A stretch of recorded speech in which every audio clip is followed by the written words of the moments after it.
Et nous sommes de retour au plateau pour la suite de cette émission. Nous abordons notre deuxième sujet. Nous parlons à présent du Gabon et des présidentielles. Les appels se multiplient pour une candidature du général Oligui Nguema, Brice Clotaire Oligui Nguema, arrivé au pouvoir en 2023 à la suite du coup d'État qui a renversé le président Ali Bongo, organise des élections cette année pour mettre fin à la transition qu'il dirige. Pour le moment, il n'a pas encore dit s'il sera candidat ou pas, mais en attendant qu'il se prononce, plusieurs voix s'élèvent depuis plusieurs mois déjà pour appeler à sa candidature, que ce soit la société civile, des particuliers, des partis politiques même qui demandent à ce qu'il présente sa candidature. La dernière en date, c'est le Parti pour la liberté et le changement, PLC, qui a annoncé soutenir une éventuelle candidature du général Brice Clotaire Oligui Nguema pour cette élection de fin de transition, élection qui est censée ouvrir la voie à un nouveau départ pour le Gabon. Sera-t-il candidat ou pas? Même des partis politiques qui ont normalement pour prérogative d'aller conquérir le pouvoir et les essais préfèrent plutôt accorder leur chance au général Brice Clotaire Oligui Nguema. Et pour cause, on estime qu'il a bien géré cette transition et qu'il a le charisme et la posture d'un homme d'État, celui qu'il faut pour le Gabon actuellement. Samir.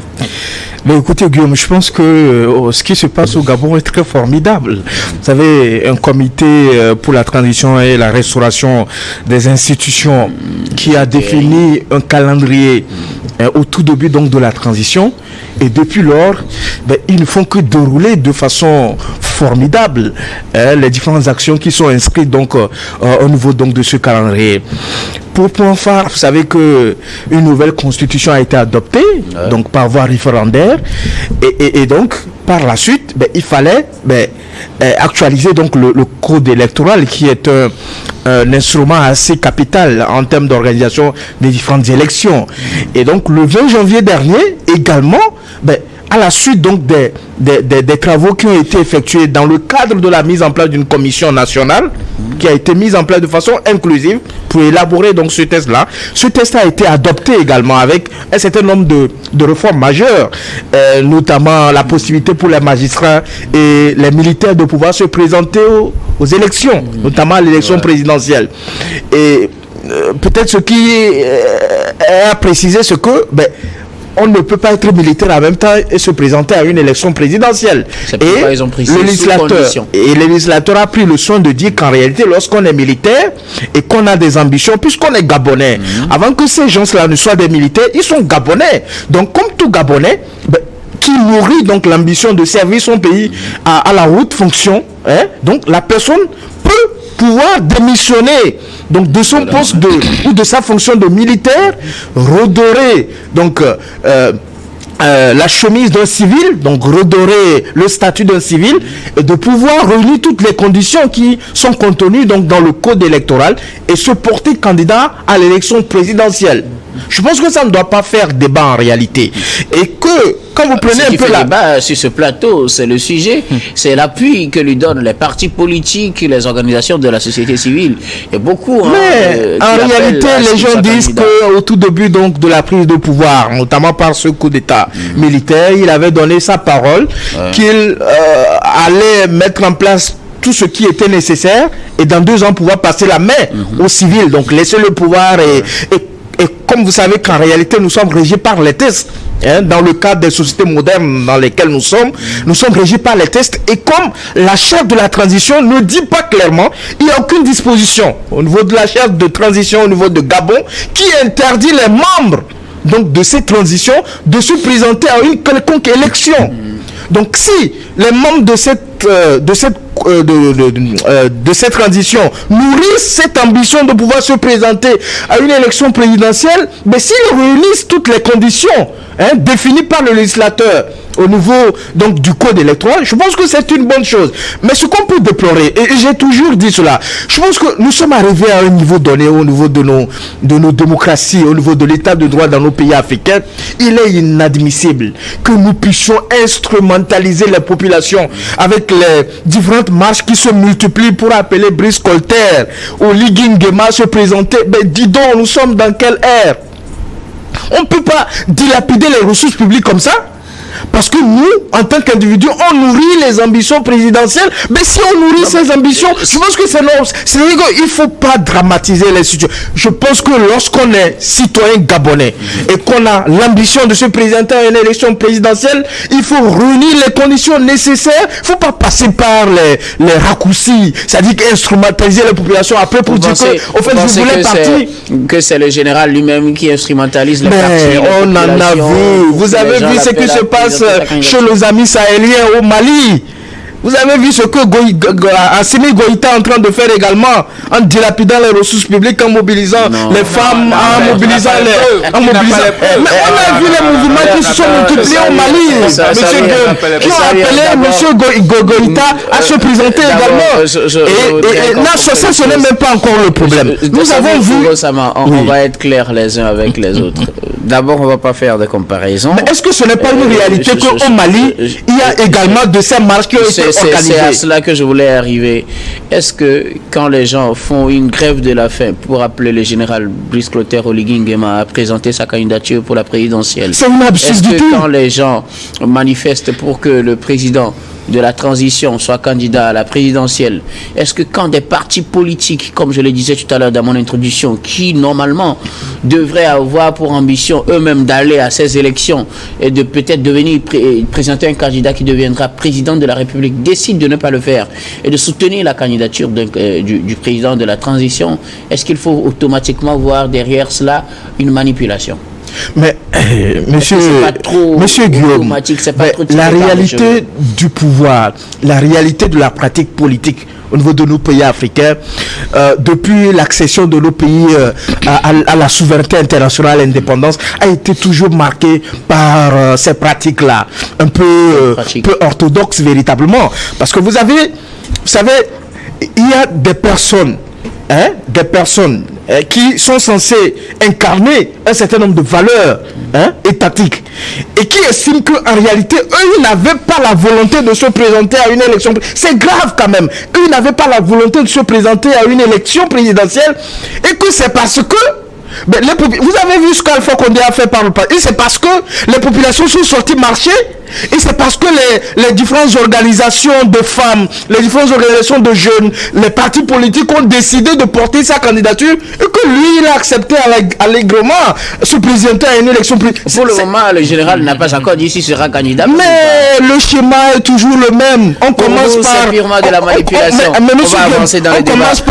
On commence toujours pas comme ça. Et à la fin, on sait qu'en réalité, on est en train de maquiller un peu le processus et le concerné va sortir un bon matin pour dire, puisqu'ils ont déjà fini par préparer les esprits, il va dire que bon, j'ai décidé parce que certaines personnes, certains acteurs de la société m'ont appelé, j'ai répondu à leur appel, j'ai répondu à l'appel du peuple, je me présente pour être candidat et ensemble nous allons remporter cette élection-là. C'est du déjà vu. Ce qu'ils sont en train de produire, c'est l'ère autant de Ali Bongo, autant de Omar Bongo, on a déjà tout vu. Et comme on le dit, comme il fait partie du système, il est en train de répéter les mêmes pratiques du système. C'est toujours la même chose qu'on verra avec Clotaire, Brice, Oligui Nguema.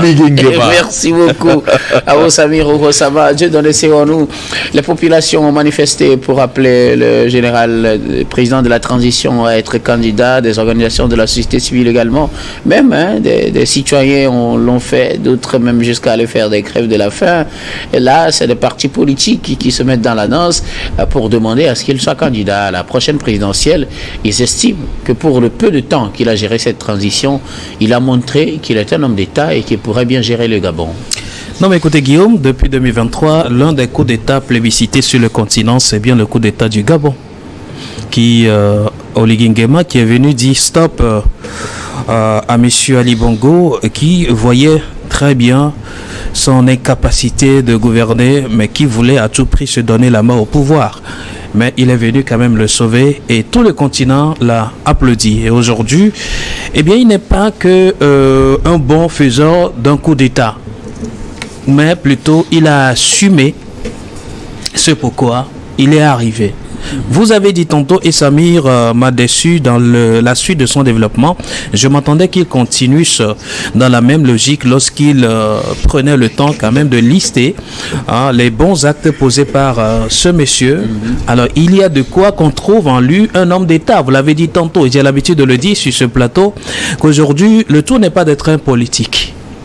Mais l'essentiel, c'est d'être un homme d'État. Et c'est cet homme d'État que les pays africains ont besoin pour véritablement se développer. Nous avons vu les réalisations de ce monsieur dès qu'il est arrivé au pouvoir. Il a été un homme de parole. Il a organisé ce qu'il y a lieu d'organiser. Nous n'avons pas vu Oligui Nguema, à un moment donné, dire on a été trop pris par le temps, on avorte ce qu'on avait prévu organiser. Il a tout organisé et de manière consensuelle, toutes les parties prenantes se sont mis d'accord sur tout ce qui a lieu de concevoir ensemble. Et aujourd'hui, on parle des élections qui sont en vue. Alors, la question est de savoir, est-ce que ce monsieur qui a tenu parole, ce monsieur qui est apprécié par sa population, je rappelle, on n'a qu'une petite population au Gabon, près de 3 millions de personnes ou alors 2 millions de personnes. Alors, quand on trouve de différents groupes, de différentes communautés qui manifestent déjà leur volonté de revoir ce monsieur continuer ce qu'il a commencé, en soi, je ne trouve pas de l'animosité. Oui, quelque chose peut s'apparenter à cela de par le passé. Mais la procédure, le processus, les réalités ne sont pas les mêmes. Ou alors ne sont plus les mêmes. Alors dire aujourd'hui que c'est du déjà vu, en soi, moi je trouve que c'est ne pas reconnaître tout simplement la qualité d'une personnalité comme ce militaire au pouvoir aujourd'hui, qui écoute d'ailleurs sa population et qui est d'ailleurs beaucoup plus proche. Je le dis, je le répète toujours, qu'est-ce que la population veut aujourd'hui? La proximité, ou alors se retrouver en celui-là qu'on pense avoir comme son chef, ou alors le chef de l'État. Se retrouver en lui déjà suffit largement pour le peuple de lui dire, écoutez, continuez, faites ce qu'il y a lieu de faire, donnez-nous l'essentiel pour que nous puissions vivre sur notre terre, vivre dans notre pays. Alors, si on trouve quelqu'un comme ça, je ne trouve pas que c'est de façon exagérée de lui demander, écoute, toi aussi, viens, passe par la voie légale, la voie normale pour rester président sur nous. De par le passé, il est venu par la force, et la bonne force d'ailleurs, que tout le monde a apprécié. Mais selon les constitutions, selon les lois, il ne peut pas rester là-bas sans être revenu par les urnes. Et c'est ce que le peuple lui demande maintenant. Si c'était s'agit de certaines personnes, de certains individus qui ont refusé de se nourrir, de s'alimenter pour demander à Oligui Nguema de se présenter, ok, on aurait compris que c'est des gens qui sont en train de faire ce qu'on appelle chez nous des atalakou. Mais ici, on parle même des partis politiques, des organisations politiques qui trouvent en soi, chez nous en Mina, on dit, comment on appelle-t-on, Dada, le couple Ame Souci, et des Amenois, Dada Oyonane. Voilà, ça en soi. En d'autres termes que le français, quand votre rival est plus beau que vous, il faut le reconnaître. Il faut le reconnaître, naturellement. Alors, faut pas dire parce que il est mon ennemi, il est mon adversaire, malgré qu'il est beau, il n'est pas beau, mais c'est être. Je ne dirais pas, mais c'est refuser de voir, refuser d'entendre. Ici, Oligui Nguema, en tout cas pour l'instant, a commencé par poser des actes qui puissent attirer l'attention des Gabonais. Et voilà pourquoi les Gabonais sont en droit d'ailleurs de lui demander de rester ou alors de revenir de façon plus normale, plus démocratique au pouvoir. Et Merci ce ne sont pas que de certains Gabonais, mais des partis politiques qui ont à eux aussi l'ambition de prendre le pouvoir. Et pourtant, ils demandent à ce monsieur de continuer. Parce qu'on a vu en quoi? En lui, un homme d'État. C'est ce qu'on veut sur le continent. Pour vous, c'est pas de la manipulation? Je ne trouve pas que ce soit encore de la manipulation parce qu'on ne peut pas donner de l'argent à des gens de se refuser de manger pour demander à quelqu'un de se présenter aux élections. Bon, de toutes les façons, si vous le dites. Merci beaucoup à vous, Dieu donné, c'est nous. Alors, Gabin Adjaro, les appels se multiplient pour que le général Brice Clotaire Oligui Nguema soit candidat à la présidentielle qui met fin à la transition en Guinée, au Gabon, excusez-moi. Oui, vous savez, moi, il y a certaines choses qui, ma foi, me font véritablement rire en Afrique. On n'a pas besoin de ça. Nous sommes à l'heure où il n'y a plus d'homme providentiel. Oligui Nguema, il a fait un coup d'État. C'était pour quelle raison? C'était parce qu'il y a une famille qui s'était accaparée du pouvoir depuis belle lurette. Et à un moment donné, Il s'est dit, on va libérer ce pays-là. Donc, déjà, il avait promis faire un référendum. Il a eu à le faire, où à l'article 170, il a exonéré pratiquement tous ceux-là qui ont participé au coup d'État, de poursuites judiciaires et autres. Ensuite, il s'est taillé quand même à une constitution pour sa personne. Moi, ce que je trouve assez judicieux dans la constitution, c'est que il dit que l'article consacré à la limitation de mandat à 2 ne sera pas touché quoi qu'il arrive. Bon, on attend de voir, sauf que la constitution peut être modifiée en entier. Et là, on va retomber dans une autre république. Là, ce sera une question après 10 ans. Tout le monde savait que Brice Oligui Nguema allait se présenter aux élections présidentielles. Lui-même, il n'a rien dit. C'est des intentions que vous lui prêtez ou comment? Puisque les élections, c'est en août 2025. C'est ce qui est prévu en août 2025 pour ces élections-là. C'est ce qui a été prévu. Et on sait très bien qu'après cette constitution-là qui a été votée, où on permettait aux militaires même de se présenter à ces élections présidentielles, ça prouve à suffisance que Brice Oligui Nguema, il n'allait pas rester à la maison et puis laisser les autres partir aux élections. Et il y a quelque chose qu'il faut souligner. Les gens pensent que ce sont tous les Gabonais qui ont quand même adhéré à ce projet de Brice Oligui Nguema. Je dis que c'est faux et archi faux. Parce que lors de ce référendum-là qui a eu lieu, c'était un taux de participation de 54%, alors que le régime lui-même avait annoncé 11%. Donc à un moment donné, il faut savoir qu'il y a un certain pourcentage de Gabonais qui n'avaient pas véritablement, qui n'adhèrent pas totalement à ce projet de Brice Oligui Nguema. Vous savez, à un moment donné, nous devons permettre à tout et chacun de pouvoir rêver de devenir président dans un pays un jour. Et je pense que les Gabonais ne sont pas de piètres dirigeants par rapport à Brice Oligui Nguema, qui était aussi on peut dire, au pouvoir avec les Bongo pendant un long moment, avant de faire un coup d'État. On peut dire que bon, c'est un coup d'État de palais, c'est ce qui a eu lieu. Mais après, est-ce que on va juste quitter les Bongo pour revenir chez les Oligui et puis répéter les mêmes choses, le culte de personnalité, adouber une personne, transformer une personne en Dieu, en Léviathan, en tout-puissant, le voir comme c'est lui qui détient la baguette magique et tout, au point où les jeunes qui doivent, c'est ce qui m'étonne un peu, des jeunes qui doivent réfléchir à leur avenir, se mettent en grève de la faim, même dans des escaliers, pour demander au président de la République de se présenter à ces élections-là, alors que leurs parents même sont là. Leurs parents ne peuvent pas diriger le Gabon. Moi, je me pose des questions. Quand ils n'ont pas forcément les mêmes compétences. Je vais décevoir Dieudonné quand il dit que les partis politiques... Mais ces partis politiques-là, ce ne sont pas des partis politiques assez conséquents, ce sont des particules. Ce sont des partis satellites, comme on le dit la plupart du temps. Ce sont des gens qui cherchent leur profit auprès de Brice Oligui Nguema, parce qu'ils se disent, c'est lui qui a le vent en poupe aujourd'hui. Quoi qu'on fasse, quoi qu'on dise devant la population, c'est lui qui va devenir président de la République. Donc, le mieux, c'est de s'allier avec lui aujourd'hui, d'avoir notre gagne-pain et de faire ce qu'on veut. Et puis après, bon, peut-être quand il ne sera plus au pouvoir, nous aussi, on va faire notre place au soleil. Non, ça ne se passe pas comme ça. Nous sommes dans des pays où aujourd'hui, nous devons faire en sorte que les jeunes puissent rêver de diriger les pays un jour. Pas seulement quelqu'un qui va se proclamer un tout-puissant parce qu'il détient les armes, il fait un coup d'État et puis il pose quelques actions. 2003 en 2025. Ben, 2023. Août 2023. Nous sommes en février 2025. Écoutez, ça ne suffit pas pour faire un bilan. Aller sur le terrain, courir avec des populations, aller inaugurer quelques fontaines et autres là, ça ne fait pas une gestion. Ça ne fait pas un mandat. Mettez Brice Oligui au pouvoir normalement, qu'il fasse 5 ans, 10 ans, vous verrez ce qu'il va devenir. C'est quoi la normalité? Alors, vous verrez ce qu'il va devenir. Qu'est-ce que vous appelez vous êtes dans la normalement? logique d'une manipulation aussi. Ces partis, ces manifestants, ces organisations de la société civile sont manipulés. La manipulation, mais ça ne vient pas de Brice Oligui Nguema. Ça vient de qui alors? Ça vient de ces populations-là qui veulent attirer son attention vers eux. Pourquoi veut-elle attirer son attention s'il n'a rien à proposer? Écoutez, nous sommes dans des pays tropicaux. On a eu à vivre ce genre de situation. Je ne vais pas citer des pays, mais on a vu même des gens, des dames, se lamenter par terre, demandant à un président de se représenter, de ne pas les laisser tomber.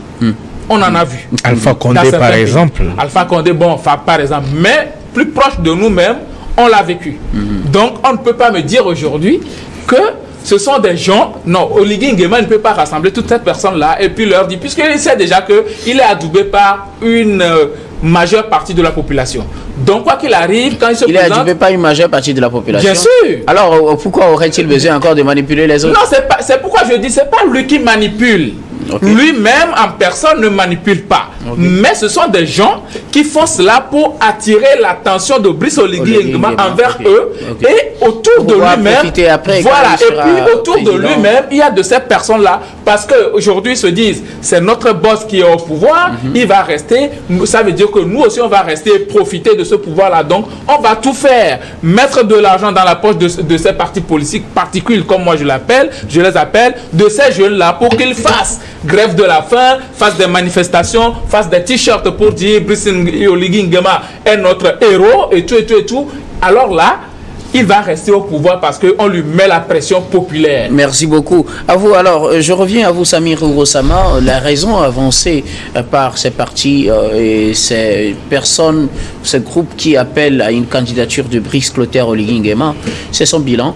Je rappelle qu'il a pris le pouvoir en août 2023. Nous sommes en février, début février 2025. Il a annoncé la présidentielle pour le 12 avril 2025. Il avait dit initialement que la transition allait faire 2 ans plus tôt. On s'attendait à ce que ce soit les élections aient lieu en août. Elle a préféré les organiser plutôt en avril prochain. Et puis aussi, on a vu quelques actions qu'il a posées et tout. Est-ce que ce n'est pas des raisons suffisantes pour quand même espérer que Brice Clotaire Oligui Nguema, vous l'avez souligné tout à l'heure, que la Constitution lui permet maintenant, en tant que militaire, en tant que chef de la transition, de se présenter? N'est-ce pas aussi le moment pour lui, pour la population plutôt, de vraiment lui accorder cette chance de revenir par la bonne voie et de montrer qu'il est un bon dirigeant au regard de ce qu'il a fait durant la transition? Au même moment, on risque d'affirmer également que au moment où M. Ali Bongo se présentait, avant que M. Brice Oligui Nguema ne fasse ce coup d'État, il y avait aussi une ferveur populaire. Il y avait une grande partie de la population qui est sortie et demandait à M. Ali Bongo de se présenter également. Et vous avez vu l'allure de la campagne et tout cela. Donc, je pense que c'est des pratiques déjà connues sur le continent africain. On est habitué à cette manipulation des populations. On est habitué à ce mécanisme de pouvoir mettre en place un certain nombre d'organisations de la société civile, de partis politiques et même des populations avec, normalement, peut-être c'est le regroupement de femmes, le regroupement de jeunes, même le regroupement des anciens combattants et tout ça. On en a vu de tout azimut véritablement. Donc ça ne nous surprend pas qu'aujourd'hui, les populations, les partis politiques, les organisations de la société civile appellent également Brice Oligui Nguema également à se présenter. Le deuxième point, monsieur Brice Oligui Nguema, c'est un bon petit de Omar Bongo. Il a commencé tout petit à côté d'Omar Bongo. Il en a appris énormément véritablement. Et c'est un militant du PDG. Ouais. C'est un militant des premières heures du Parti démocratique gabonais. Quel impact cela a sur les résultats? Mais le bilan du PDG à la tête du Gabon, monsieur Oligui Nguema est partisan. Il est également, il en tire véritablement il a en tiré profit donc de ce régime et il est parti comptable donc des résultats de cette gouvernance. Deuxième élément, mais quand vous voyez troisième, excuse-moi, quand vous voyez dans nos sociétés aujourd'hui, vous voyez des populations qui s'organisent aujourd'hui en organisant des marches, les partis politiques. C'est un échec des structures de nos partis politiques. Parce qu'en réalité, ce n'est pas aux populations d'appeler un candidat à se présenter. Nous avons au sein des partis politiques l'Assemblée générale, nous avons des structures au sein du parti politique qui doivent porter un candidat.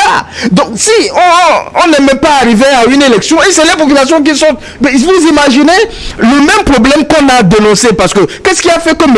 Brice a fait coup d'État? Parce que les élections étaient considérées comme des élections frauduleuses, des élections qui sont organisées dans des conditions inacceptables et tout cela. Mais aujourd'hui, vous avez une grande partie de la population qui sont pour dire que celui-là n'a qu'à être candidat. Mais vous imaginez un peu la suite des élections. Merci. Et ce serait la même chose véritablement. Je donnais quelque chose à ajouter, Hervé, rapidement. Non mais écoutez, une chose est de demander à Oligui Nguema de se présenter, une autre chose Ekoligui se présente Il ou va alors se présenter. désister. Il va se présenter. En soi, nous sommes que dans les analyses de la manifestation d'une frange de la population à l'égard de cet homme d'État qui a fait ses preuves dans ce laps de temps, comme vous êtes en train de le dire.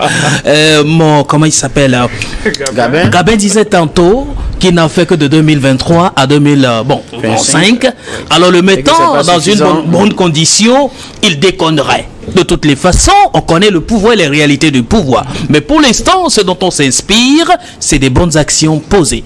De toutes les façons, on l'apprécie en fonction de ce qu'il vient de faire, tout simplement. Mais c'est les populations, quelle est la nature, le profit de cette population, on ne saura le dire pour l'instant. Vous l'avez dit tantôt, je vous le concède. Ali Bongo avait également suscité une foule, le demandant de se présenter, alors qu'il souffrait. D'accord, mais aujourd'hui, on a Nguema qui est en bonne forme et qui d'ailleurs fait son bon sport avec les populations. Il y a de quoi qu'on le veuille encore dans le fauteuil. Contribution, nous allons marquer la pause pour le journal, puis on reviendra tout à l'heure pour la suite de cette émission.